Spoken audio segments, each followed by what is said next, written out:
Richard Wolff permanecía solo en la sala de análisis, rodeado por pantallas que respiraban datos como si fueran organismos vivos. El mapa digital frente a él mostraba el Océano Pacífico extendiéndose en tonos azules profundos, interrumpido por símbolos rojos que avanzaban con una disciplina inquietante. 40 navíos chinos se desplazaban en formación perfecta, separados por distancias exactas, como si cada metro de agua hubiera sido medido de antemano. Wolff no necesitaba que nadie se lo explicara. Aquello no era un ejercicio rutinario, era un mensaje. La sala estaba casi en silencio. No había discusiones ni voces elevadas, solo el murmullo constante de sistemas de ventilación y el leve pitido de sensores actualizando información en tiempo real. Wolff sabía que ese silencio era engañoso. Detrás de él se acumulaban llamadas pendientes, informes clasificados y líderes políticos esperando interpretaciones rápidas. Sin embargo, él se permitía unos segundos de observación pura, mirar, comprender, y solo después hablar. Había aprendido con los años que la prisa era una aliada peligrosa.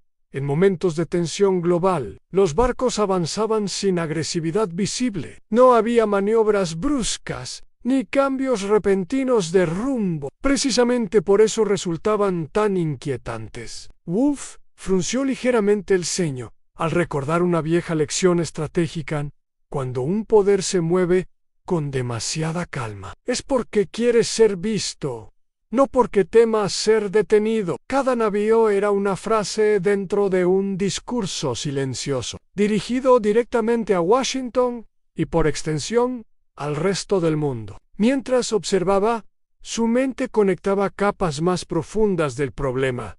No se trataba solo de poder militar. Aquella flota representaba fábricas funcionando día y noche, puertos saturados de contenedores, cadenas de suministro que alimentaban economías enteras. Wolff entendía mejor que muchos generales que la fuerza moderna no se medía únicamente en misiles, sino en dependencia. Y el mundo dependía, más de lo que admitía, de que ese océano siguiera siendo estable.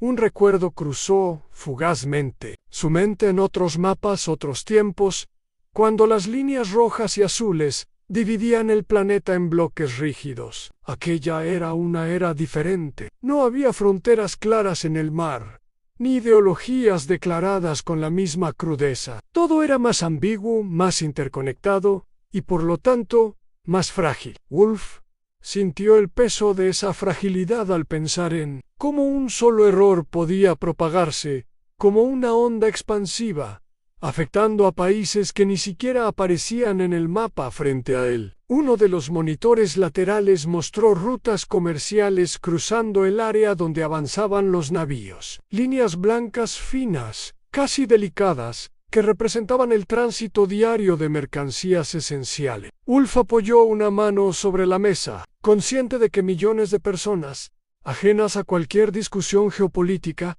dependían de que esas líneas no se rompieran. El conflicto moderno ya no explotaba de golpe, primero asfixiaba lentamente. La tensión no era visible, pero estaba en todas partes, en la rigidez de los hombros de los analistas fuera de la sala, en la forma en que los informes eran redactados, con palabras cuidadosamente elegidas, en la ausencia de bromas o comentarios casuales. Wolff sabía que ese tipo de atmósfera precedía a decisiones que luego se estudiarían durante décadas. Decisiones que en su momento parecían simples ajustes de rumbo.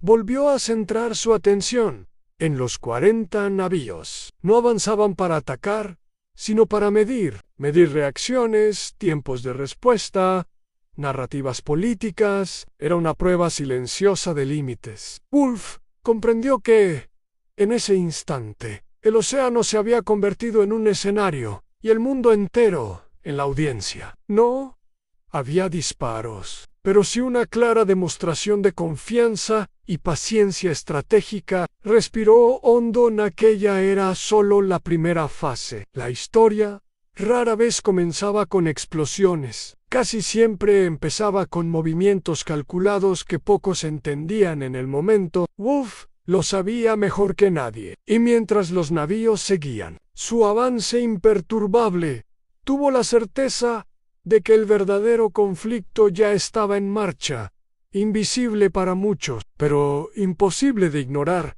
para quienes sabían leer el lenguaje silencioso del poder. Richard Wolfe permanecía solo en la sala de análisis, rodeado por pantallas que respiraban datos como si fueran organismos vivos. El mapa digital frente a él mostraba el Océano Pacífico, extendiéndose en tonos azules profundos, interrumpido por símbolos rojos que avanzaban con una disciplina inquietante. 40 navíos chinos se desplazaban en formación perfecta, separados por distancias exactas, como si cada metro de agua hubiera sido medido de antemano. Wolfe no necesitaba que nadie se lo explicara. Aquello no era un ejercicio rutinario, era un mensaje. La sala estaba casi en silencio. No había discusiones ni voces elevadas, solo el murmullo constante de sistemas de ventilación y el leve pitido de sensores, actualizando información en tiempo real. Wolfe sabía que ese silencio era engañoso. Detrás de él se acumulaban llamadas pendientes, informes clasificados y líderes políticos esperando interpretaciones rápidas. Sin embargo, él se permitía unos segundos de observación pura, mirar, comprender y solo después hablar. Había aprendido con los años que la prisa era una aliada peligrosa en momentos de tensión global. Los barcos avanzaban sin agresividad visible. No había maniobras bruscas ni cambios repentinos de rumbo. Precisamente por eso resultaban tan inquietantes. Wolfe frunció ligeramente el ceño al recordar una vieja lección estratégica. Cuando un poder se mueve con demasiada calma, es porque quiere ser visto, no porque tema ser detenido. Cada navío era una frase dentro de un discurso silencioso, dirigido directamente a Washington y, por extensión, al resto del mundo. Mientras observaba, su mente conectaba capas más profundas del problema. No se trataba solo de poder militar. Aquella flota representaba fábricas funcionando día y noche, puertos saturados de contenedores, cadenas de suministro que alimentaban economías enteras. Wolfe entendía mejor que muchos generales que la fuerza moderna no se medía únicamente en misiles, sino en dependencia. Y el mundo dependía, más de lo que admitía, de que ese océano siguiera siendo estable.